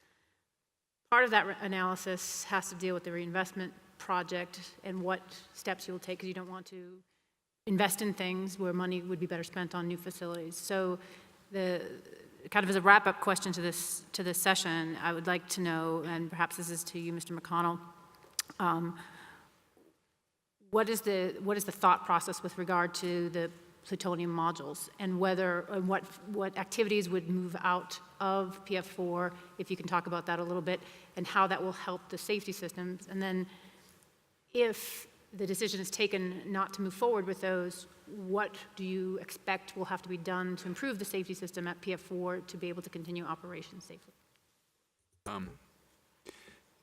So for folks that when we use this phrase modules, one of the things that's being considered amongst all of the diverse and somewhat creative opportunities to potentially solve our need is a thought that maybe the best thing to do is to build small, relatively self-contained modules, right? That's exactly why we use the term, in which we could take key elements of the overall large PF4 and move the equipment and the mission for that part of the overall process into a new facility of one kind or another nearby. So I can describe some of the things that would make that attractive. Now, there are a lot of things that go into what will ultimately be our analysis, but a facility that we build today, we build with the standards that we have today and with all the experience that we've gained about how to design and build facilities, particularly in the area of a seismically resilient facility that we didn't know in the 70s when we built PF4. So we would build it from the ground up to be designed to the best of our knowledge right now.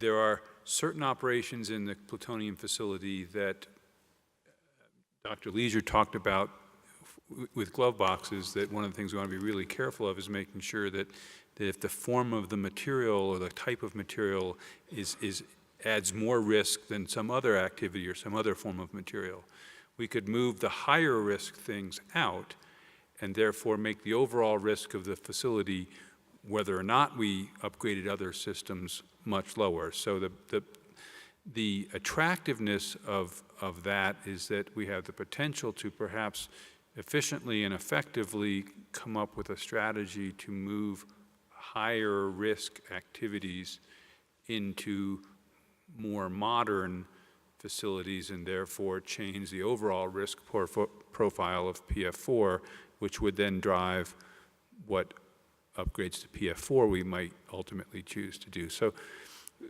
that in a nutshell is what makes this module option something that's certainly attractive and certainly worthy of very serious consideration in this analysis of alternatives. I won't get into gory detail about any of the other alternatives or what might be some of the pros and cons, but that's certainly some of the pros to that. And then I want to, one more thing before I get off the subject of TERP-3. Some of the projects that were originally going to be bundled into TERP-3 are relatively small, don't cost the tens or hundreds of millions of dollars. And so while they may not be part of the new TERP-3 line item construction project, they will go forward as either operationally implemented projects over the next year or two, or minor construction projects that are already in our prioritization list for execution this year or next year. So while what scope is assigned to that one individual line item construction has changed, it doesn't necessarily mean that the projects that were at one point considered to be part of TERP-3 have been forgotten. They've been picked up in other techniques. Could you provide us perhaps a crosswalk of those things that were taken out of TERP-3 that will be invested in other ways? Absolutely, we'd be happy to do that. Okay, thank you. All right, so at this time, I'm going to thank all the panelists for appearing and giving us your time and all of your thoughtful answers. We're going to take a short recess, and then we're going to come back with our second panel. So this hearing is now in recess, and we will reconvene promptly at 7:15 p.m.